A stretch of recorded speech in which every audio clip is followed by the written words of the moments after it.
উপনিবেশিক অরণ্য আইন আর সেই বিষয় আদিবাসী জনগোষ্ঠীর প্রতিক্রিয়া, এই টপিকটাই আজ আমরা আলোচনা করব। এবং সেই ক্ষেত্রেই দেখব হচ্ছে আমরা চুয়ার বিদ্রোহ অথবা হচ্ছে চুয়ার রিভিলিয়ন, আর তার সঙ্গে সঙ্গে কি দেখব, রংপুর বিদ্রোহ। এই টপিকগুলো দেখব। এখানে হচ্ছে প্রথম কথা তোমাদেরকে যেটা বলি, এই টপিকগুলো হচ্ছে দেখার আগে এই চুয়ার বিদ্রোহ হচ্ছে কেন, কি এমন কারণ ঘটেছিল যে এই বিদ্রোহ হলো, তো সেইটা হচ্ছে আমরা দেখব। আর একটা ব্যাপার হচ্ছে তোমরা একটুখানি ভেবে দেখো, আদিবাসী জনগোষ্ঠীদের মেন বিদ্রোহগুলোই আমরা পরস্পর আলোচনা করতে করতে যাব। তো এখানে দেখবো যে এই চুয়ার বিদ্রোহ, এই চুয়ারা এটা হচ্ছে একটা আদিবাসী জনগোষ্ঠী। এই জনগোষ্ঠী আগেও তো ছিল, হঠাৎ করে যে এই ব্রিটিশরা এলো তখনই হচ্ছে এই চুয়ার জনগোষ্ঠী জন্মে উঠলো, আর তার আগে এরা ছিল না, এদের কোনো অস্তিত্ব ছিল না, এরম ব্যাপারটা মোটেই নয়।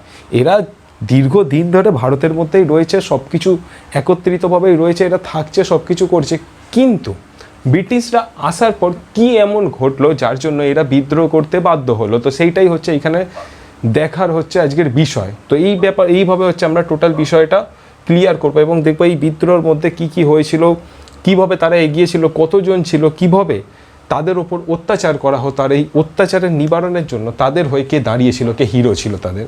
তো সেই বিষয়গুলো আজ আমরা দেখবো। এবং এরপরে দেখবো হচ্ছে এই রংপুরের বিদ্রোহ। রংপুরের বিদ্রোহ কেন হয়েছিল, এর পেছনে কি এমন কারণ ছিল, এই টোটাল বিষয়গুলো হচ্ছে আজ আমরা ক্লিয়ার করব। তোমাদের হচ্ছে কেমন লাগবে তোমরা সেটা বলবে, ভালো লাগুক খারাপ লাগুক যাই হোক একটু মতামত জানিয়ে দিও। তোমাদের মতামত পড়তে তো আমরা মোটিভেট হই। শুরু করা যাক হচ্ছে, হ্যাঁ শুরু করার আগে আরেকটা বিষয় তোমাদেরকে বলে দিই, এই যে ডেসক্রিপশন বক্সে হচ্ছে টোটাল ক্লাস 10-এর হচ্ছে প্লেলিস্টের লিঙ্ক রয়েছে, সেখান থেকে তোমরা সব কিছু দেখতে পারো। আর হচ্ছে কমেন্টের সংখ্যা অনেক হয়ে যায়, তো সেক্ষেত্রে হচ্ছে সব কমেন্টের রিপ্লাই দেওয়া যায় না, তো যদি এক্সট্রা কিছু কোশ্চেন থাকে তো তার জন্য আমার এফবিআইটির লিঙ্কও সেখানে রয়েছে। তাছাড়া হচ্ছে চ্যানেলের ইনস্টাগ্রাম লিঙ্ক, টেলিগ্রাম লিঙ্ক, ওখানে বিভিন্ন আপডেট হতে থাকে, তো সেইগুলো হচ্ছে তোমরা সেখানে জয়েন করতে পারো, করে হচ্ছে সেই আপডেটগুলোর সঙ্গে যুক্ত থাকতে পারো। তো শুরু করা যাক হচ্ছে আজকের টপিক, উপনিবেশিক অরণ্য আইন এবং সেই বিষয়ে আদিবাসী জনগণের প্রতিক্রিয়া। Colonialism, forest law and reaction of the Adivasi people. ঠিক আছে, যারা হচ্ছে বাংলা মিডিয়ামের নয় তাদের জন্য একটুখানি দেখছি যে এই কলোনিয়াল ফরেস্ট অর্থাৎ হচ্ছে এই কলোনিয়াল কোন টাইমটাকে, কলোনিয়াল টাইম হচ্ছে তোমার হচ্ছে এই ব্রিটিশরা আসছে, এসে ভারতকে কী বানাচ্ছে, কলোনি বানাচ্ছে। সেই টাইমে হচ্ছে ল মানে ফরেস্টের হচ্ছে জঙ্গলের হচ্ছে ল, আর হচ্ছে লয়ের হচ্ছে কী কী রিয়াকশান হলো, তো সেইগুলো হচ্ছে আজ আমরা দেখব। আদিবাসীদের ওপর আদিবাসীরা কী রিয়াকশান দিল, তাদের ওপর যেই লগুলোকে অ্যাপ্লাই করা হলো সেই লয়ের এগেনস্টেই আদিবাসীরা কী কী রিয়াকশান দিল, সেটাই হচ্ছে এই ক্লাসের মধ্যে আজকে আমরা ডিসকাস করব। আর তার সঙ্গে তোমাদেরকে বলে দিই এটা হচ্ছে ক্লাস 10 চ্যাপ্টার 3 হচ্ছে আজকে ফার্স্ট ক্লাস। চ্যাপ্টার 3 ফার্স্ট ক্লাসে এই টপিকটা দিয়েই সব বইতে শুরু হয়েছে, তো এইটা দিয়ে হচ্ছে শুরু করা যায়। প্রথমে দেখি হচ্ছে আদিবাসী সম্প্রদায় কারা। আদিবাসী সম্প্রদায় কারা, আদিবাসী সম্প্রদায় নিয়ে তো এখানে আলোচনা। দেখো, আদিবাসী সম্প্রদায় হচ্ছে ভারতীয় জনগোষ্ঠীর এক বিরাট অংশ। যদি আমরা দেখতে চাই ভারতের মধ্যে কি ওয়েস্ট বেঙ্গলে হচ্ছে তোমরা একটু গ্রাম সাইডে যাও কিংবা বিভিন্ন জঙ্গলমহলের দিকে যাও, কি নদিয়া মালদা এইসব জায়গাগুলো যাও, প্রায় প্রত্যেক জায়গাতেই দেখবে যে আদিবাসী জনগোষ্ঠীকে আমরা হচ্ছে পেয়ে থাকি, আমরা দেখে থাকি। সেই আদিবাসী জনগোষ্ঠী ভারতের একটা বিরাট অংশ জুড়ে রয়েছে। ঠিক আছে, তারা সাধারণত অরণ্য আর পার্বত্য অঞ্চলের মধ্যেই বসবাস করতো। তৎকালীন সময় তারা কি করতো, অরণ্য বলছে জঙ্গল। এখন আমি বেশি হচ্ছে ক্লাসের মধ্যে ওই কী বেশ বলে ক্রিটিক্যাল করে অরণ্যর মধ্যে এরকম শক্ত করে হচ্ছে আমি পড়াই না, এটা জানো যে প্রত্যেকটা ব্যাপারকে হচ্ছে ইজিলি ক্লিয়ার করে দেবো, দেন হচ্ছে তোমরা একটুখানি মাথা থেকে হচ্ছে ভালো করে হচ্ছে এক্সামে লিখে দিলেই আর নম্বরের জন্য কোনো টেনশন নেই, নম্বর তো আসতেই থাকে। আর হ্যাঁ, ওইগুলো আমি তোমাদের সব ইয়েগুলো দেখি যারা হচ্ছে এই টেস্ট এক্সামে হচ্ছে ফুল মার্কস পেয়েছো, খুব ভালো লেগেছে আমার তো তোমরা হচ্ছে এই ক্লাস দেখে হচ্ছে ফুল মার্কস পেয়েছো। ভারতীয় জনগোষ্ঠীর একটা বিরাট অংশ নিয়ে হচ্ছে ছিল হচ্ছে আদিবাসীরা। তারা সাধারণত অরণ্য আর পার্বত্য অঞ্চলে বসবাস করতো। এদের ব্যাপারটা কী ছিল, এরা খুব হচ্ছে খাটাখাটনি করতো, খাটাখাটনি, এবং তাদের মনও হচ্ছে খুব সহজ সরল ছিল। তারা কি করতো, বিভিন্ন অনুর্বর জায়গা, বিভিন্ন জঙ্গল, বিভিন্ন পাহাড়, সেইগুলোকে কেটে সমান করে ভালো করে সেই সব জায়গাগুলোতে পরিষ্কার করে হচ্ছে নিজেদের বসবাস উপযুক্ত করে তুলতে, এবং সেখানেই তারা হচ্ছে চাষবাস করে সেখান থেকে সেই জঙ্গল থেকেই কাঠপত্র হচ্ছে কুড়িয়ে সেখানেই রান্না করে সেই সব করেই হচ্ছে জঙ্গলের মধ্যেই তারা থাকতো, নিজেদের মধ্যেই তারা সব কিছু নিয়ে হচ্ছে ভালোভাবে থাকতো। তারা হচ্ছে বাইরের জনসংখ্যার সঙ্গে খুব বেশি মেলামেশা এরকম কিছু করতো না। তো এইভাবেই হচ্ছে তারা জীবনযাপন করতো। এবং যে তারা আলাদাভাবে এই যে থাকছে জমিতে, মানে ব্রিটিশরা আসার আগের কথা বলছি, ব্রিটিশরা আসার আগে অবধি তারা যে এই জমিতে থাকছে এর জন্য যে তাদেরকে আলাদাভাবে কোনো ট্যাক্স দিতে হতো বা কিছু এরকম কোনো ব্যাপার ছিল না। হ্যাঁ, এই বিনিময়ে কী করতো মুঘল আমলে কিংবা হচ্ছে ওই সময়গুলোতে কি জমিদাররা যারা ছিল তারা হচ্ছে এর আগে তাদের কিছু কিছু কাজ করে দিত যখন তাদের প্রয়োজন হতো। জমিদারদের কিংবা হচ্ছে মুঘলদের প্রশাসন চালানোর ক্ষেত্রে এদের যখন প্রয়োজন হতো এদেরকে ডাকতো, এর আগে কিছু কাজকর্ম করে দিত, দেন চলে আসতো। তো হচ্ছে সেই কাজের বিনিময়ে এরা হচ্ছে ফ্রি ল্যান্ড ভোগ করতো, সেই সকল জায়গাগুলোতে কোনো ট্যাক্স ফ্যাক্স দিতে হতো না বা তাদের থেকে ট্যাক্স চাওয়াও হতো না। তো তারা হচ্ছে স্বাধীনভাবে সেখানে বসবাস করতো। তো এই ছিল হচ্ছে তাদের জীবন ধারণের অভ্যস্ত এবং হচ্ছে তারা এইভাবে জীবন ধারণ করতো। অনাবাদি পতিত জমি চাষের অধীনে আনতো তারা, যেই জমিগুলোতে একদম চাষবাস কিছু হয় না সেইগুলোকে হচ্ছে তারা চাষের অধীনে নিয়ে চলে আসতো। কিন্তু ইংরেজ শাসন যখন প্রতিষ্ঠা হওয়ার পরে কী হয়, ভূমি বন্দোবস্ত দেখা যায় এবং রাজস্ব ব্যবস্থা চালু হয়। এবার হচ্ছে ব্যাপারটা হলো কি, ভারতে তো এইভাবে মুঘলরা চালিয়েছিল, মুঘলদের সব কিছু হচ্ছে চলতে চলছিল। এলো কি হচ্ছে পলাশি যুদ্ধের মধ্যে দিয়ে ভারতে এলো হচ্ছে ব্রিটিশ ইস্ট ইন্ডিয়া কোম্পানি, তাদের হচ্ছে শাসন প্রতিষ্ঠা করতে থাকলো। বক্সার যুদ্ধ হচ্ছে, সব কিছু রাজস্ব আদায়ের তারা অধিকার পেয়ে যাচ্ছে। এইভাবে যখন অধিকার পেলো, আর ব্রিটিশরা এসেছিলো কী জন্য, ইস্ট ইন্ডিয়া কোম্পানি এখানে ব্যবসা করবো, খালি পয়সা নেবো চারিদিক থেকে বলেছে পয়সা লুটপাট করবো করে হচ্ছে নিয়ে হচ্ছে চারিদিকে যত পারো হচ্ছে প্রফিট করে হচ্ছে নিজের দেশে পাঠাও। মেনলি কি এখান থেকে টাকা শোষণ করতে এসেছিলো, এখানে বিজনেস করে বিজনেসের নামে হচ্ছে টাকা সাধারণ মানুষকে অত্যাচার করে এখান থেকে সব কিছু যেরাম করে পারবে টাকা শোষণ করতে এসেছিলো। তো এরা যখন টাকা শোষণ করতে আসছে, এসে দেখছে যে সবার থেকে তো আমরা টাকা নিচ্ছি, ওই একটা আদিবাসী জনগোষ্ঠী ওরাও তো ওখানে বসবাস করছে, ওরাও তো জমির ওপর রয়েছে, তাহলে কি ওদের থেকেও টাকা কালেক্ট করতে হবে। এটা হচ্ছে এক নম্বরে যে ওদের থেকেও টাকা কালেক্ট করতে হবে। তো এই টাকা কালেক্ট হচ্ছে করবে কীভাবে, এই টাকা কালেক্ট করার জন্য দেখো ব্রিটিশরা কিন্তু ডাইরেক্ট গিয়ে প্রত্যেকটা বাড়িতে টাকা পয়সা তুলতো না, ট্যাক্স তুলতো না। এই টাকা কালেক্ট করার জন্য কী করেছিল তারা হচ্ছে চিরস্থায়ী বন্দোবস্ত কিংবা তোমার হচ্ছে ইজারাদারি বন্দোবস্ত এইসবের মতন বিভিন্ন বন্দোবস্ত করেছিল। তো চিরস্থায়ী বন্দোবস্তের আন্ডারে কী আসতো, চিরস্থায়ী বন্দোবস্তের আন্ডারে আসতো হচ্ছে বিভিন্ন জমিদার। সেই সকল জমিদারদেরকে একটা হচ্ছে পার্মানেন্ট বললো যে এইখান একটা বিরাট অঙ্কের হচ্ছে একটা টাকা বললো যে এই জমিগুলোর বিনিময়ে জমিদার তুমি থাকবে, এই জমিগুলোর বিনিময়ে আমাকে হচ্ছে এত টাকা দিতে হবে। সাপোজ ধরো হয়তো বললো 1 লাখ টাকা দিতে হবে, তোমার এতগুলো জমির জন্য তোমাকে 1 লাখ টাকা দিতে হবে। এই 1 লাখ টাকা তুমি যদি নির্দিষ্ট দিনের মধ্যে যদি না দিতে পারো তাহলে তোমার হাত থেকে এই সকল জমিদারি চলে যাবে, এই সকল জায়গা থেকে তোমার জমিদারি চলে যাবে, তোমার জায়গায় অন্য জমিদারকে রিক্রুট করা হবে, অন্য জমিদারকে দিয়ে দেওয়া হবে।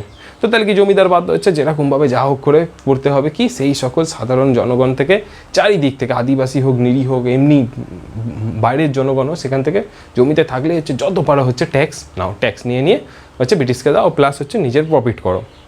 তো এই হচ্ছে একটা ব্যাপার, যেই জমিদার পারবে না, যেই জমিদার সাধারণ মানুষের কথা ভাববে সে জমিদারই হারাবে। তো এরকম হচ্ছে একটা কন্ডিশন চলে এসেছিলো। মেন টাকাকে শোষণ করছে হচ্ছে ওই ব্রিটিশরা, কাদের ওপর দিয়ে, জমিদারের ওপর দিয়ে হচ্ছে টাকা পয়সাগুলোকে শোষণ করানো হচ্ছে। জমিদার বাধ্য হচ্ছে কি এই সকল তোমার হচ্ছে আদিবাসীদের ওপর থেকেও ট্যাক্স নিতে। এবং সব ক্ষেত্রে দেখো এখানে দেখবো যে আমরা এই তোমার হচ্ছে চুয়ার বিদ্রোহের ক্ষেত্রে দেখবো যে জমিদাররা নেতৃত্ব দিচ্ছে, জমিদার এবং হচ্ছে সাধারণ কৃষকরা, সাধারণ মানুষেরা একত্রিত হয়ে ব্রিটিশ সরকারের এগেনস্টে বিদ্রোহ করছে। কিন্তু সব জমিদার সমান না। এই যেমন আগের দিনের ক্লাসে আমরা দেখছিলাম যে ডেভিড হেয়ারের কথা পড়ছিলাম যে তারা ভারতীয় শিক্ষার ক্ষেত্রে হচ্ছে গুরুত্বপূর্ণ ভূমিকা করেছে। ব্রিটিশ হয়ে হচ্ছে এই এখানে দেখবো যে ব্রিটিশরা অত্যাচার করছে, ওখানে দেখছি যে ভারতীয় শিক্ষার জন্য ব্রিটিশরা ভালো কাজ করছে, কয়েকজন ব্রিটিশ হাতে গোনা। এবার এরকম ক্ষেত্রে জমিদারও রয়েছে। কিছু জমিদার ছিল হচ্ছে এই রংপুরের ক্ষেত্রে যখন আমরা দেখব, কিছুজন দেখব যে ছিল হচ্ছে যা হোক করে পারো হচ্ছে সাধারণ মানুষদেরকে অত্যাচার করে টাকা পয়সা নাও। আবার কিছুজন রয়েছে আমরা দেখব এইখানে এই চুয়ার বিদ্রোহের ক্ষেত্রে যে এই জমিদারিত্ব হারিয়ে হচ্ছে সাধারণ মানুষের সঙ্গে একত্রিত হয়ে এই ব্রিটিশদের বিরুদ্ধে যুদ্ধ ঘোষণা করতে। জমিদার ভালোও হতে পারে খারাপও হতে পারে। তো এরকম হচ্ছে কিছু জমিদার ছিল যারা হচ্ছে এই সকল সাধারণ মানুষের ওপর বিভৎস পরিমাণে অত্যাচার করতে এবং সেখান থেকে টাকা পয়সা লুট করতে শুরু করেছিল। কিছু মহাজন ছিল যারা হচ্ছে এই সকল আদিবাসী সম্প্রদায়ের মানুষকে বিভিন্নভাবে ঠকাতো এবং তাদের থেকে টাকা পয়সা লুট করতে শুরু করে দিয়েছিল। মহাজনেরা কীরমভাবে, যে ওজনের নামে হচ্ছে তাদের সঙ্গে বেইমানি, যে হঠাৎ করে 50 গ্রাম মাল দিয়ে বলছে যে 500 মাল দিয়েছি, কিংবা হচ্ছে সুদে অল্প টাকা দিয়ে সেই সুদে গ্রামের হচ্ছে এই সাধারণ আদিবাসীরা এরা হচ্ছে খুব বেশি পড়াশোনা জানতো না, সুদের অঙ্ক বাড়িয়ে বাড়িয়ে বলতো যে 50 টাকা নিয়ে সেটাকে কখন রাতের অন্ধকারে 5,000 টাকা বানিয়ে দিত, দিয়ে হচ্ছে তাদেরকে যাবজ্জীবন হচ্ছে ফ্রিতে খাটিয়ে যেত। এরকম হচ্ছে ব্যবস্থা, এরকম হচ্ছে সেই সকল নিরীহ মানুষের সঙ্গে হতো। আর তার সঙ্গে তৎকালীন সময় একটা বড় সমস্যা ছিল খ্রিস্টান মিশনারিদের আগমন। এই খ্রিস্টান মিশনারিরা জোর জবরদস্তি তাদেরকে হচ্ছে খ্রিস্টান বানাতো।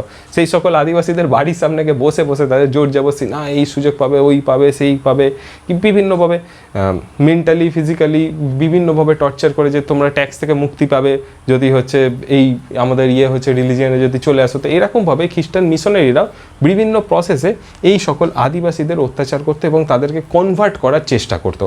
তো এই সকল সমস্যা আদিবাসীদের মধ্যে দেখা যাচ্ছে যে এই সকল সমস্যা আদিবাসীরা ফেস করছে, যেই সমস্যা মুঘল টাইমে আদিবাসীদের ফেস করতে হয়নি। যখন এই সমস্যা আদিবাসীদের ফেস করতে হচ্ছে তখন কি হচ্ছে, তাদের ওপর এই সকল হওয়া অত্যাচারের প্রতিবাদে এই সকল উপজাতিরা বিদ্রোহে সামিল হয়। অর্থাৎ এই সকল উপজাতিরা, এই সকল আদিবাসীরা বিদ্রোহের পথে যাচ্ছে। দেখো এখানে উদাহরণ হিসেবে বলো 1857 খ্রিস্টাব্দের বিদ্রোহ, আর 1857 বিদ্রোহের পূর্বে পর্যন্ত ভারতের বিভিন্ন অঞ্চলে অসংখ্য কৃষক বিদ্রোহ দেখা গিয়েছিল।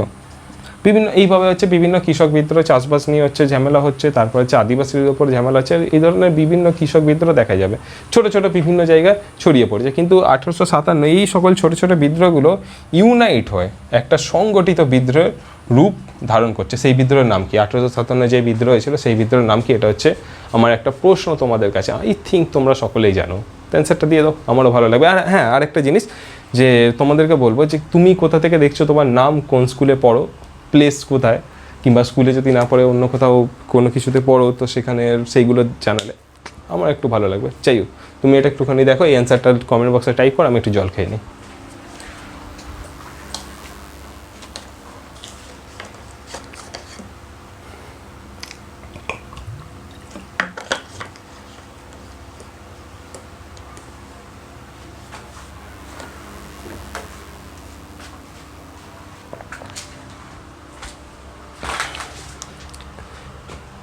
তো আসা যাক হচ্ছে পরের স্টেপে। দেখো তিনটে কথা হচ্ছে আমরা খুব পাবো এই পরের আলোচনাগুলোর ক্ষেত্রে, তিনটে ওয়ার্ড হচ্ছে আমরা খুব পাবো। সেই ওয়ার্ডগুলোর নাম একটু বলে দিই, আর হচ্ছে ওয়ার্ডগুলো কোন কোন ক্ষেত্রে ইউজ হচ্ছে সেইগুলো বলি, কারণ হচ্ছে পরবর্তী সময় আমরা এই ওয়ার্ডগুলোই ইউজ করবো, তোমাকে হচ্ছে কনসেপ্ট লাগিয়ে বুঝে নিতে হবে। তো সেই ওয়ার্ডগুলো কি বারবার পাবো হচ্ছে আমরা বিদ্রোহ কথাটা। আচ্ছা আসলে বিদ্রোহটা কি, কখন বিদ্রোহ বলা হচ্ছে হবে, পাবো হচ্ছে অভ্যুত্থান কথা, অভ্যুত্থান, গণ অভ্যুত্থান, এবং পাবো হচ্ছে বিপ্লব। কোন ক্ষেত্রে কোনটাকে কি বলা হয় তো সেইটা হচ্ছে একটুখানি এবার আমরা ডিটেলসে দেখে নিই। চলো, বিদ্রোহ বলতে কাকে বোঝানো হয়? বিদ্রোহ হচ্ছে প্রচলিত কোনো ব্যবস্থার বিরুদ্ধে প্রতিবাদ বা বিরোধিতা। প্রচলিত কোনো একটা ব্যবস্থার বিরুদ্ধে প্রতিবাদ বা বিরোধিতা। এর উদাহরণ হিসেবে কি, এই যখন চুয়ার বিদ্রোহ, এটা কি প্রচলিত একটা ব্যবস্থার বিরুদ্ধে হচ্ছে মানুষের ক্ষোভ, মানুষের হচ্ছে প্রতিবাদ, তো সেটাই হচ্ছে কি বিদ্রোহ রূপে। এখানে আমরা কি দেখবো যে আদিবাসীদের সেই সকল অধিকারগুলো কেড়ে নেওয়া হচ্ছে, তার জন্য হচ্ছে আদিবাসীরা হতাশ হয়ে যাচ্ছে, আর যখন তারা হতাশ হয়ে যাচ্ছে তখন হচ্ছে তারা এই বিদ্রোহের পথ অবলম্বন করছে। এক্ষেত্রে আরও একটা কথা বলে দেবো যে কোনো মানুষের থেকে এতটাও কিছু কেড়ে নিও না যে তার হারানোর ভয়টাই মন থেকে চলে যায়। তো এক্ষেত্রে হচ্ছে এমনভাবে এমন সব কিছু কেড়ে নেওয়া হয়েছিল মানুষের মধ্যে থেকে, হারানোর সেই ভয়টাই চলে গেছিলো। আর যখন মানুষের মধ্যে থেকে সব কিছু হারানোর ভয় চলে যাবে তখন মানুষ এরকম অ্যাগ্রেসিভ হয়ে যাবে আর বিদ্রোহ করতে মানুষ বাধ্য হবে। যেই বিদ্রোহ ব্রিটিশদেরকেও বাধ্য করেছিল, এই যে অত্যাধিক পরিমাণে ট্যাক্স তারা চাপিয়েছিল সেই ট্যাক্সগুলোকে রিমুভ করতে। তাহলে বিদ্রোহ কি হচ্ছে আমরা দেখলাম। অভ্যুত্থান বা গণ অভ্যুত্থান, সমষ্টিগত বিদ্রোহ যখন হয় সেইগুলোকে বলা হচ্ছে অভ্যুত্থান। সমষ্টিগত বিদ্রোহ বলতে কি, দেখো বিভিন্ন টাইমে আমরা দেখছি যে 1857 আগে পর্যন্ত বিভিন্ন ছোট ছোট এই চুয়ার বিদ্রোহ, রংপুরের বিদ্রোহ, সাঁওতাল বিদ্রোহ, মুন্ডা বিদ্রোহ, এইসব কি বিভিন্ন জায়গায় ছোট ছোট ছোট ছোট বিদ্রোহগুলো হচ্ছে। এই যখন ছোট ছোট ছোট ছোট বিদ্রোহগুলো জয়েন্ট হয়ে একটা বড় বিদ্রোহ, কাদের এগেনস্ট হয়েছিল? ব্রিটিশদের এগেনস্টে। জয়েন্ট হয়ে যখন হচ্ছে সব বিদ্রোহ, ছোট ছোট বিদ্রোহগুলো হচ্ছে একত্রিত হয়ে একটা বড় বিদ্রোহের আকার নেয়, তখন সেটাকে বলা হচ্ছে অভ্যুত্থান অথবা হচ্ছে গণ অভ্যুত্থান। এটা সশস্ত্র হয়। সশস্ত্র বলতে অস্ত্র শস্ত্র থাকে, বন্দুক থাকবে, গুলি থাকবে, তরোয়াল থাকবে, পুরো হচ্ছে অ্যাটাক হবে, তো এটাকে হচ্ছে সশস্ত্র হয়। এই উদাহরণ কি 1857 মহাবিদ্রোহ। ঠিক আছে, এর পরের প্রশ্ন কি? পরের প্রশ্ন হচ্ছে পরের যেইটা নিয়ে মেনলি ডাউট থেকে বিপ্লব তাহলে কাকে বলবো আমরা? বিপ্লব। বিপ্লব কি আমার পাশের বাড়ির বন্ধুর নাম বিপ্লব? না, বিপ্লব সেটা না। বিপ্লব হচ্ছে প্রচলিত ব্যবস্থার বিরুদ্ধে অমূল পরিবর্তনকে বলা হয় হচ্ছে বিপ্লব। উদাহরণ হিসাবে ফরাসি বিপ্লব, প্রচলিত ব্যবস্থার বিরুদ্ধে একটা অমূল পরিবর্তন। ফরাসি বিপ্লব ক্লাস 9-এই পড়েছিলাম, আমি করিয়েছিলাম তোমাদেরকে। ফরাসি বিপ্লবের ক্ষেত্রে কী দেখেছি, প্রচলিত একটা রীতি যে সেখানে কী ছিল, রাজা সোর্স লুই, বিভিন্ন লুই ছিল, রাজাকে সেখানে লুই বলা হতো। যখন এই লুইরা অত্যাচারী হচ্ছে, বিভিন্ন সাধারণ মানুষের কথা ভাবছে না, দেশের অবস্থা খারাপ হয়ে যাচ্ছে, তখন মানুষের মনে ক্ষোভ জন্মালো। ক্ষোভ জন্মে মানুষ হচ্ছে একত্রিত হয়ে সেই রাজাকেই উৎখাত করে দিল। সেখানে প্রথম কি হলো, রাজতন্ত্রের জায়গা প্রতিষ্ঠা হলো গণতন্ত্র। অর্থাৎ এখানে কি দেখবো যে প্রচলিত একটা ব্যবস্থা, কোন ব্যবস্থা চলছিল সেখানে, রাজতন্ত্র, রাজার আন্ডারে শাসন হবে সেই ব্যবস্থা চলছিল। সেই ব্যবস্থার পরিবর্তন করে কি আনা হলো, গণতন্ত্র। গণতন্ত্র কথার অর্থ কি, জনগণের শাসন।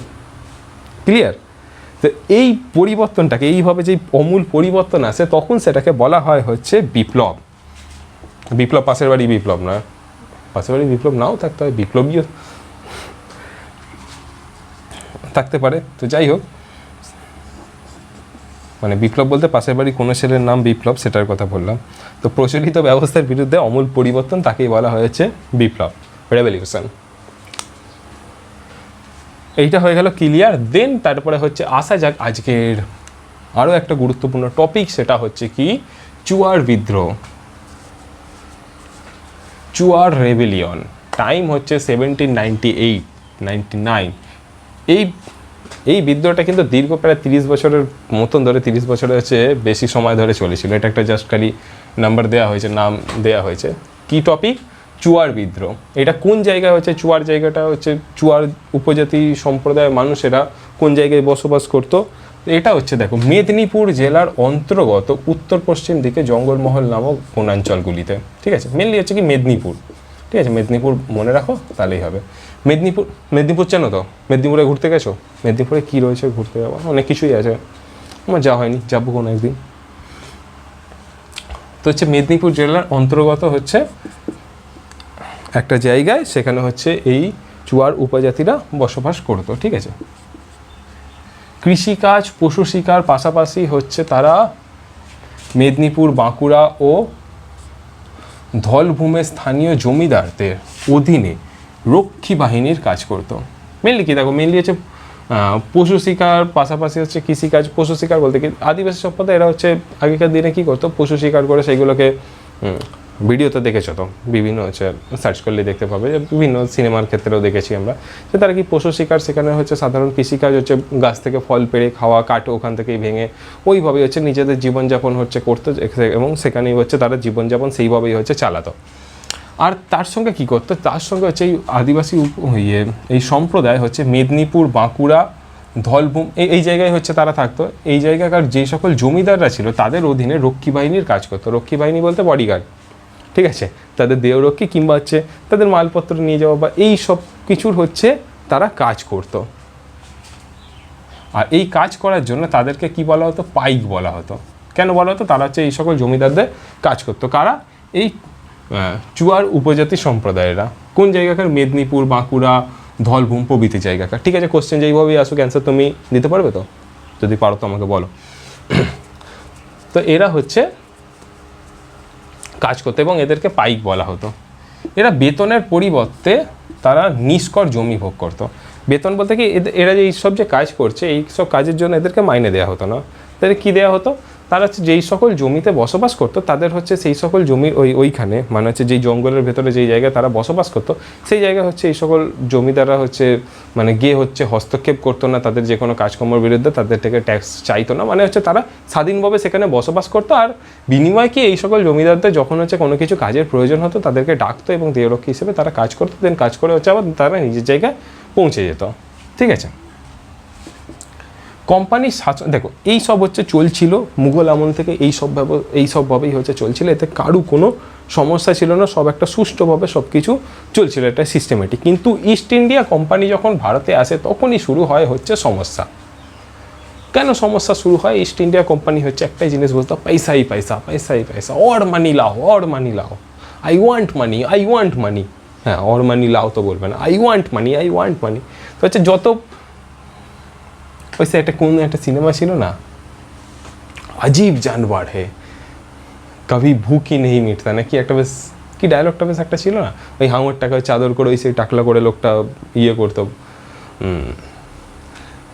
কিতনা বি খাও ভুকি নেই মিটতা। তো ইস্ট ইন্ডিয়া কোম্পানির হচ্ছে ওরকমই ব্যাপার, যতই খাক এদের হচ্ছে খিদে মেটে না, যত পারো হচ্ছে এখান থেকে হচ্ছে লুটপাট করো। তো ইস্ট ইন্ডিয়া কোম্পানি যখন হচ্ছে, ইস্ট ইন্ডিয়া কোম্পানি যখন শাসন প্রতিষ্ঠা হচ্ছে, তখন তারা হচ্ছে জমিদারদের ওপর বিপুল রাজস্ব চাপাতে শুরু করে, আর এই রাজস্ব চাপ বাড়তেও শুরু করে হচ্ছে সাধারণ মানুষের ওপর। কারণ কি, ইস্ট ইন্ডিয়া যখন আসছে তখন এসে কি বিভিন্ন ব্যবস্থা চালু করছে, যেমন হচ্ছে চিরস্থায়ী বন্দোবস্তের ব্যবস্থা। চিরস্থায়ী বন্দোবস্তের ব্যবস্থার মধ্যে দিয়ে কী হচ্ছে, চিরস্থায়ী বন্দোবস্তের ব্যবস্থার মধ্যে দিয়ে এটাই হচ্ছে যে একটা নির্দিষ্ট সময় দিয়ে দেওয়া হচ্ছে, এই সময়ের মধ্যে জমিদারকে বলছে যে তোমাকে 1 লাখ 2 লাখ কি 5 লাখ যাই হোক, যেটা একটা নির্দিষ্ট অ্যামাউন্ট ঠিক করা হলো, তো সেই অ্যামাউন্টটা জমিদারকে দিতে হবে হচ্ছে কোম্পানিকে, ইস্ট ইন্ডিয়া কোম্পানিকে। আর সেই জমিদারকে তাহলে হচ্ছে এই টাকাটা তুলতে হবে কোথায়, সাধারণ কৃষকদের কাছ থেকে। সাধারণ কৃষকদের কাছ থেকে হচ্ছে যখন এই টাকাটা তুলে জমিদার ইস্ট ইন্ডিয়া কোম্পানিকে দেবে, তখন হচ্ছে তাহলে তার সেই জমিদারের জমিদারিত্ব টিকে থাকবে। ইস্ট ইন্ডিয়া কোম্পানিকে দেওয়ার পরেও হচ্ছে জমিদারকে নিজের লাভ রাখতে হবে, তবে হচ্ছে তার জমিদারিত্ব থাকবে এবং তার হচ্ছে সব কিছু চলবে ঠিকঠাকভাবে, জমিদারকে তো প্রফিট ইনকাম করতে হবে। তো এই দুটো চাপের মধ্যে চাপে পড়ছে কারা, চাপে পড়ছে হচ্ছে এই সকল সাধারণ মানুষেরা। আর একটা ব্যাপার তো এখানে হচ্ছে তোমাদের মনে প্রশ্ন আসতে পারে, ট্যাক্স তো এখনও আমরা দিই, ট্যাক্স তো তখনও দিত, তো তাহলে কি ট্যাক্স দেওয়ার জন্য এত সমস্যা, এত ঝামেলা কেন হতো? দেখো ব্যাপার হচ্ছে কি, এখন আমরা ট্যাক্স দিই কত 2% হয় হয়তো। আমরা যদি 100 টাকা কিংবা সাপোজ ধরো হচ্ছে আমরা যদি 500 টাকা ইনকাম করি, 500 টাকা ইনকাম করলে আমরা হয়তো গভর্নমেন্টকে ট্যাক্স দিয়ে হচ্ছে খুব বেশি হলে 10 টাকা 20 টাকা কিংবা এরকম কিছু একটা সামথিং হচ্ছে, খুব একটা কম পার্সেন্ট। যে সাপোজ ধরে নিলাম 500 টাকা ইনকাম করে যদি আমাকে তোমার হচ্ছে 10 টাকা কি 20 টাকা ট্যাক্স দিতে হয়, তাহলে হচ্ছে আমার কখনো গায়ে লাগবে না। কিন্তু এইখানে ব্যাপার হচ্ছে, যদি আমি 500 টাকা ইনকাম করি আর আমাকে যদি ট্যাক্স হিসেবে দিতে হয় 450 টাকা কিংবা হচ্ছে 410-20 টাকা যদি আমাকে ট্যাক্স হিসেবেই দিতে হয়, তাহলে হচ্ছে তখন কি, তখন আমার গায়ে লাগবে। তখন যখন আমার গায়ে লাগবে, তখন হচ্ছে সংসার চলবে কি করে, মানে হচ্ছে একে তো হচ্ছে অত টাকাটা যদি ইনকাম করে যদি সরকারকেই দিয়ে দিই, তো তাহলে হচ্ছে সংসার চলবে কি করে, কারণ হচ্ছে মাত্র আর কিছু টাকা পড়ে থাকছে। তো এরকম ব্রিটিশদের এই যে ট্যাক্সটা নিত, ব্রিটিশরা এই যে ট্যাক্সটা নিত, এই ট্যাক্সের পরিমাণ ছিল হচ্ছে বিবস্ত্র হাই। যেই হাই ট্যাক্সটাকে ফুলফিল করা সাধারণ মানুষের পক্ষে সম্ভব ছিল না। প্রায় হচ্ছে 80% মতন ট্যাক্স নিয়ে নিত, 70% ট্যাক্স নিয়ে নিত। তো এইরকমভাবে হচ্ছে বিভিন্নভাবে অত্যাচার করে হচ্ছে ট্যাক্স নিয়ে নিত। তো তখন কি এই ট্যাক্স ফুলফিল করা হচ্ছে সেই সকল সাধারণ মানুষের পক্ষে সম্ভব ছিল না। আর যখন সম্ভব ছিল না, সেই সকল সাধারণ মানুষ ট্যাক্স পে করতে পারছে না, তখন কি জমিদারিত্ব হারিয়ে যাচ্ছে। জমিদার কি করছে, যেই সকল জমিদাররা অত্যাচারী জমিদার, তারা কি এই সাধারণ মানুষ থেকে এই পরিমাণ টাকার জন্য চেরাম করে পারছে হচ্ছে, মানে অকথ্য অত্যাচার করেছে নিয়ে আসে। যেই জমিদার নিয়ে আসতে পারছে না, তার জমিদারি চলে যাচ্ছে। অর্থাৎ কি, দেখো প্রফিটে রয়েছে কেবল হচ্ছে ইস্ট ইন্ডিয়া কোম্পানি, তারা কিছু না করেও হচ্ছে এখান থেকে টাকা তুলতে, আর হচ্ছে সমস্যায় পড়ছে কি এখানের মানুষ, ভারতীয় মানুষ। তো এই হচ্ছে ব্যাপার। এই সিস্টেম নিয়ে এলো, এই সিস্টেম আসার আগে পর্যন্ত কোনো সমস্যা ছিল না। আর এই অবস্থায় বিদ্রোহ ঘোষণা করে পাইক চুয়ার রাও। জমিদারদের যখন জমিদারি হারিয়ে যাবে, তখন কি জমিদাররা, এখানে দেখো জমিদারি হারিয়ে যাচ্ছে, জমিদাররা বিদ্রোহ করছে। জমিদারদের সঙ্গে যুক্ত হচ্ছে কি আরও আদার্স জমিদার, প্লাস হচ্ছে সেই সকল পাইক সম্প্রদায় যাদের থেকে হচ্ছে টাকা পয়সা নেওয়া হতো। দেখো সেই সকল জমিদাররা, যেই জমিদার খুব অত্যাচারী হবে, তারা হচ্ছে আর বিদ্রোহ পথে যাবে না, যেরকম করে পারবে সাধারণ মানুষ থেকে অত্যাচার করবে। যেই জমিদার মানুষের কথা ভাববে, সেই জমিদার তোমার হচ্ছে ব্রিটিশ সরকারের এগেনস্টে চলে যাবে। তো এখানেও হচ্ছে ব্রিটিশ সরকারের এগেনস্টে জমিদাররা যাচ্ছে, সেটা হচ্ছে আমরা দেখতে পাবো। এত কিছু যখন ট্যাক্স নিচ্ছে, তো তাহলে কি হবে, এত কিছু ট্যাক্স নিচ্ছে, তো ব্রিটিশ সরকারের এগেনস্টে যাবে। এর আগের অবধি তো এই সব সমস্যা ছিল না, তো ব্রিটিশ সরকার এসে হচ্ছে এইসব সমস্যা দেখা দিচ্ছে। দেখো 1768-69 থেকে 1799 খ্রিস্টাব্দ পর্যন্ত প্রায় 30 বছর ধরে এই বিদ্রোহ চলেছিল। এই চুয়ার বিদ্রোহ প্রায় 30 বছর ধরে বিভিন্ন সময় বিভিন্ন নতুন নতুন নেতার হাত ধরে, বিভিন্ন নতুন নতুন জমিদারের হাত ধরে ব্রিটিশ সরকারের বিরুদ্ধে এই বিদ্রোহ প্রায় 30 বছর ধরে চলেছিল। 1768 থেকে শুরু করে 1799 পর্যন্ত প্রায় 30 বছর ধরে এই বিদ্রোহ চলেছিল। ফার্স্ট ফেজ হচ্ছে তোমার হচ্ছে 1768-এ ঘাটশিলার জমিদার এবং হচ্ছে ধুলভূমের রাজা জগন্নাথ সিংহ প্রথম এই বিদ্রোহের ঘোষণা করে। প্রথম বিদ্রোহের ঘোষণা কে করছে? জগন্নাথ সিংহ, ঠিক আছে। চুয়ার বিদ্রোহের প্রথম ঘোষণা কে করছে? জগন্নাথ সিংহ। এবং এই জগন্নাথ সিংহর সঙ্গে স্থানীয় প্রজা, স্থানীয় জমিদাররা এবং প্রায় 50,000 চুয়ার বিদ্রোহীরা যোগদান করেছিল। এটা একটা বিপুল সংখ্যক হচ্ছে বিদ্রোহীরা যোগদান করছে ব্রিটিশ সরকারের এগেনস্টে। এবং এই বিদ্রোহ এতটা ব্যাপক হয়েছিল, এই বিদ্রোহে ব্রিটিশ সরকার ভয় পেয়ে জগন্নাথ সিংহকে তার জমিদারিও ফিরিয়ে দিয়েছিলেন এবং ট্যাক্সটা কিছুটা হচ্ছে রিমুভ করেছিলেন। এরপরে হচ্ছে 1771 ধানকার শ্যামগঞ্জের নেতৃত্বে চুয়াররা আবার বিদ্রোহী হয়ে ওঠে। তারপরে হচ্ছে 1783 থেকে 84 এবং 1789 আর 90-তে আবার বিদ্রোহ দেখা যায়। তো এইখানে হচ্ছে ব্যাপারটা কেরাম, বিভিন্ন সময় বারবার হচ্ছে বিদ্রোহ হচ্ছে। কারণ কি? দেখো, ব্রিটিশরা ছিল হচ্ছে যতই খাক না কেন তাদের হচ্ছে পেট ভরবে না। তারা একটা সময় দেখছে যে বিদ্রোহ যখন খুব হাতের বাইরে চলে যাচ্ছে তখন একটুখানি ট্যাক্স ফ্যাক্স রিমুভ করে দিচ্ছে, কিন্তু তারপরেই দেখছে যখনই পরিস্থিতি সামলে যাচ্ছে বা কিছু হচ্ছে তখন আবার হচ্ছে তাদের লোভ তো সামলাতে পারছে না, আবার হচ্ছে ট্যাক্স ফ্যাক্স বাড়াতে শুরু করছে, আবার হচ্ছে অত্যাচারী হতে শুরু করছে যে না এবার থেমে গেছে, তাহলে আবার কি করে কালেক্ট করা যায়। যখনই আবার অত্যাচারী বেশি হয়ে হচ্ছে তখনই আবার বিদ্রোহ হচ্ছে। তো এইভাবে হচ্ছে বিদ্রোহটা চলতে থাকছে, বিভিন্ন সময় বিভিন্ন ফেজে বিভিন্ন নেতাদের আন্ডারে হচ্ছে এই বিদ্রোহটা বারবার চলতে শুরু হচ্ছে। এবং সবথেকে উল্লেখযোগ্য হচ্ছে 1798-99 তখন হচ্ছে দুর্জন সিংয়ের নেতৃত্বে আবার এই বিদ্রোহ সংগঠিত হয়েছে। এবার দুর্জন সিং মানে হচ্ছে তোমরা ভাবতে পারো যে ওই কী বেশ বলে মেরে কারণ অর্জুন আয়েঙ্গে শাহরুখ খান আর সালমান খানের সিনেমা, ওই দুর্জন সিং নয়। এই দুর্জন সিং হচ্ছে আলাদা দুর্জন সিং, ইনি হচ্ছে ভালো দুর্জন সিং, ইনি হচ্ছে সাধারণ মানুষদের জন্য লড়ছে। উনি জমিদার ছিল, ওই দুর্জন সিং ও সাধারণ মানুষের কথা ভাবতো না, ও তো অন্যই আলাদা ছিল, ও বন্দুক বানাতো। তো যাই হোক, পড়ায় ফিরে আসা যাক। এই দুর্জন সিং 1798-99-এ তোমার হচ্ছে আবার ব্রিটিশদের এগেনস্টে বিদ্রোহ করছে এবং এটা একটা সবথেকে উল্লেখযোগ্য বিদ্রোহ। মেদিনীপুর শহরের কাছাকাছি প্রায় 100টি গ্রামের হচ্ছে জনসংখ্যার হচ্ছে 100টি গ্রামের মানুষজন প্লাস হচ্ছে বাঁকুড়া, বীরভূম, ধলভূমের চারিদিকে হচ্ছে এই বিদ্রোহ ছড়িয়ে পড়েছিল। বলা হয় তোমার হচ্ছে কানগড়ের রানী এই বিদ্রোহীদেরকে তোমার হচ্ছে বন্দুক, গোলা এইসব কিছু দিয়ে হচ্ছে সাহায্য করেছিল এবং পরবর্তী সময় দুর্জন সিংকে বন্দিও করা হয়। দুর্জন সিং যোগে বন্দি করা হয়, দিয়ে তারপরে দুর্জন সিংকে ছেড়েও দেওয়া হয়। কেন ছেড়ে দেওয়া হয় দুর্জন সিংকে? এই কারণেই ছেড়ে দেওয়া হয়েছে, দুর্জন সিংয়ের এগেনস্টে কোনো কিছু প্রমাণ পাওয়া যায়নি। দুর্জন সিংয়ের এগেনস্টে কেউ সাক্ষী দিতে রাজি হয়নি, দুর্জন সিং হচ্ছে নির্দোষ প্রমাণিত হয় এবং দুর্জন সিংকে ছেড়ে দেওয়া হয়। আর এই বিদ্রোহটাকে দমানোর জন্য যে ব্রিটিশ সরকার কি এত ভালো যে না একটু বিদ্রোহ হচ্ছে তাহলে পুরো হচ্ছে শান্তভাবে হচ্ছে ছেড়ে দেবে? না, ব্রিটিশ সরকার এত ভালো ছিল না।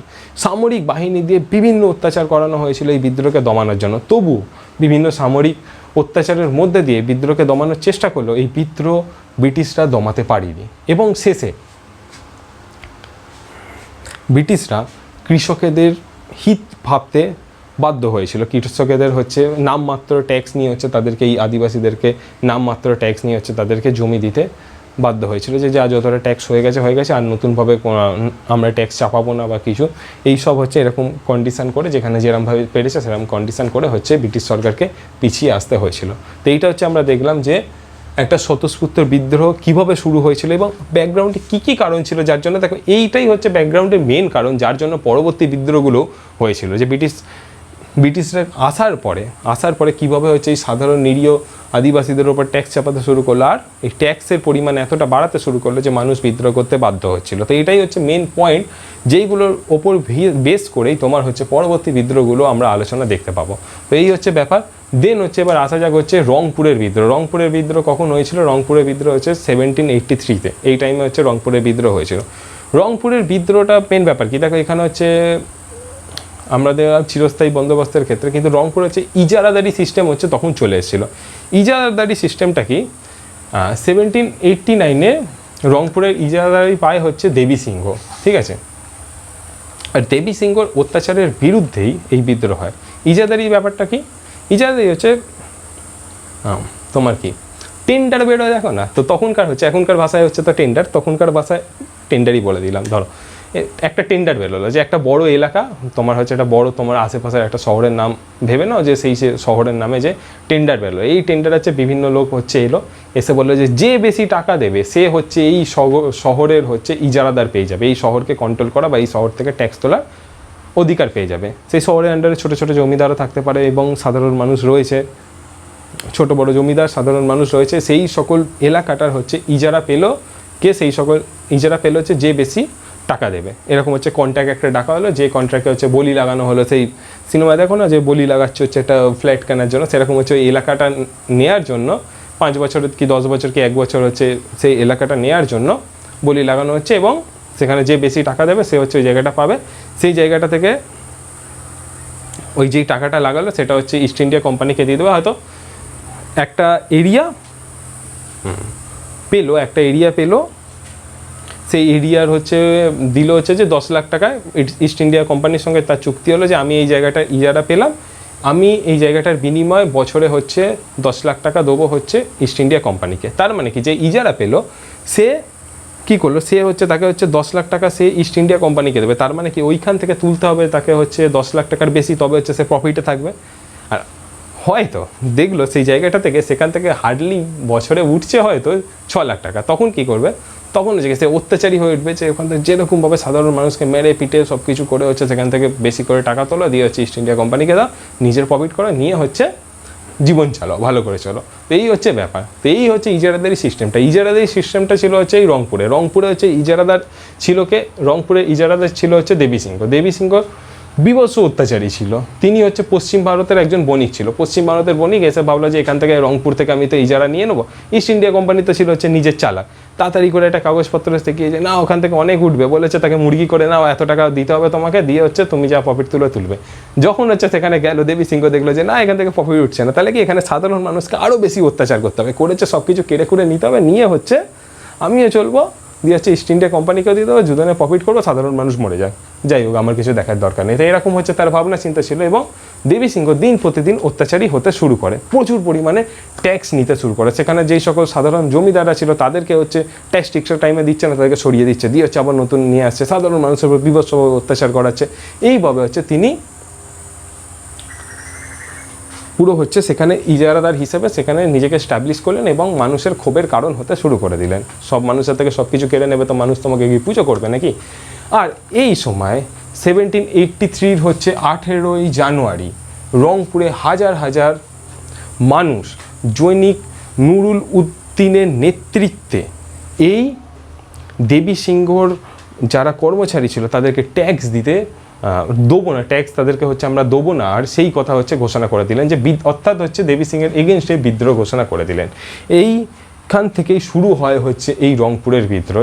এই বিদ্রোহ হচ্ছে হিন্দু মুসলিম সকলে একত্রিত হয় দেবী সিংহের কর্মচারীদেরকে তারাই তাদের বিরুদ্ধে হচ্ছে বিদ্রোহ ঘোষণা করে দেয় এবং এই বিদ্রোহ চলতে শুরু করে। এই বিদ্রোহ এক প্রকার ছিল হচ্ছে ব্রিটিশ সরকারের এগেনস্টে বিদ্রোহ। কারণ কি ব্রিটিশ সরকারের এগেনস্টে বিদ্রোহ হওয়ার পেছনে কারণটা কি তোমার মনে প্রশ্নই আসতে পারে। কারণ হচ্ছে ইজারাদারদেরকে নিয়োগ করেছে তো ইস্ট ইন্ডিয়া কোম্পানি, তো মেনলি কি টাকাটাকে নিচ্ছে, সব থেকে বেশি সে নিচ্ছে হচ্ছে ইস্ট ইন্ডিয়া কোম্পানি। অর্থাৎ হচ্ছে এই দেবী সিংহর বিরুদ্ধে বিদ্রোহ করা মানে হচ্ছে ইস্ট ইন্ডিয়া কোম্পানির বিরুদ্ধেও বিদ্রোহ করা। আর ইস্ট ইন্ডিয়া কোম্পানির সঙ্গে যেহেতু দেবী সিংহ যুক্ত, তো তার মানে কি সামরিকভাবে বিভিন্ন সাপোর্ট নিয়ে হচ্ছে আর হচ্ছে নিজেদের লোকজন নিয়ে এই সকল বিদ্রোহীদের ওপর নানানভাবে অত্যাচার শুরু করলো, তাদেরকে দমানোর নানানভাবে চেষ্টা করলো এবং শেষ অবধি এই বিদ্রোহ দেবী সিং দমিয়ে দিয়েছিল, অথবা দেবী সিং নয় সরি ইস্ট ইন্ডিয়া কোম্পানি দমিয়ে দিয়েছিল। এই বিদ্রোহ দিনাজপুর কোচবিহার চারিদিকে ছড়িয়ে পড়েছিল এবং প্রায় 1 লক্ষ কৃষক এই বিদ্রোহের সঙ্গে যুক্ত হয়েছিল, এই বিদ্রোহের জন্য আন্দোলন করেছিল। কিন্তু শেষ অবধি এই বিদ্রোহ সফল হয়নি। এই বিদ্রোহ হচ্ছে নির্মমভাবে অত্যাচার করা হয়েছিল, সেই সকল সাধারণ মানুষদেরকে অত্যাচার করে নিপীড়িত করে এই বিদ্রোহকে দমিয়েছিল ব্রিটিশ ইস্ট ইন্ডিয়া কোম্পানি। তো আজকে ছিল হচ্ছে এই টপিকটা। কিন্তু দেখো এখানে আরেকটা ব্যাপার বলি যে তোমরা হচ্ছে ডিমোটিভেট হতে পারো যে এই বিদ্রোহ শেষে হচ্ছে ভারত দমে গেল, ভারতের হচ্ছে এইভাবে হচ্ছে শেষ হয়ে গেল।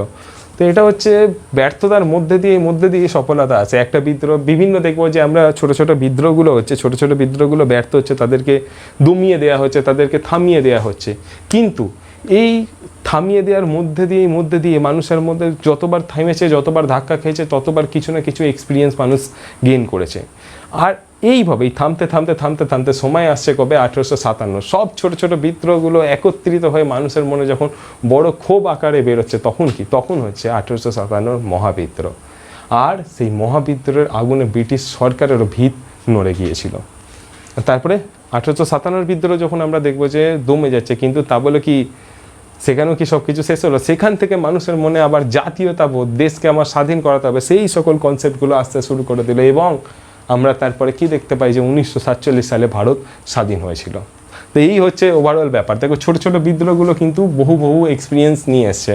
তো সেইগুলো হচ্ছে বিভিন্ন ছোটো ছোটো বিদ্রোহগুলো তো আমরা দেখবো। আজকের হচ্ছে এই দুটো বিদ্রোহ ছিল, আমরা কমপ্লিট করলাম। পরের ক্লাসে সম্ভবত তোমাদের সাঁওতাল বিদ্রোহ রয়েছে কিংবা মুন্ডা বিদ্রোহ, যা টপিক রয়েছে আমি টোটালটাই কমপ্লিট করতে এগোবো। তবে আজ তোমাদের ক্লাস কেমন লেগেছে, ভালো না খারাপ, কোথাও ডাউট রয়ে গেছে কিনা বা ক্লিয়ার হয়েছে কিনা, সেইগুলো অবশ্যই আমাকে জানিও। তোমাদের মতামত করতে আমারও খুব ভালো লাগে। তবে আজ এতটাই। আর হ্যাঁ, কেবল হচ্ছে ইতিহাস নয়, আদার্স বাকি সব সাবজেক্টের ক্লাস হতে থাকছে, তোমরা সেগুলো দেখে তোমাদের মতামত জানো। অর্ণব স্যার তোমাদের ম্যাথামেটিক্সের প্রায় সব কিছু শেষ করে দিয়েই এসছেন, এখনও চলছে। তো সেইগুলো দেখে হচ্ছে তোমাদের মতামত জানাও কেমন লাগছে ক্লাসগুলো। এইখানেই হচ্ছে এই ব্যাপার। আর কি বলবো, আর কিছু বলার আছে? হ্যাঁ, টোটাল টপিকটা দেখেছো, খুব ভালো কথা। দেখার পরে হচ্ছে একবার বইটা পড়ে নাও, দেন তারপর আর কিছু ডাউট থাকবে বলে আমার মনে হয় না। যদিও কিছু ডাউট থাকে অবশ্যই কমেন্ট বক্সে জানাও, আর না হলে FBID তো রয়েছে, কমেন্ট বক্সে FBID-তে সব জায়গায় জানিয়ে দাও, যেখানে হচ্ছে আগে দেখতে পাবো সেখানে হচ্ছে অ্যান্সার দিয়ে দেবো। তবে আজ এতটাই, দেখা হচ্ছে পরের ক্লাসে। চলো টাটা, বাই বাই।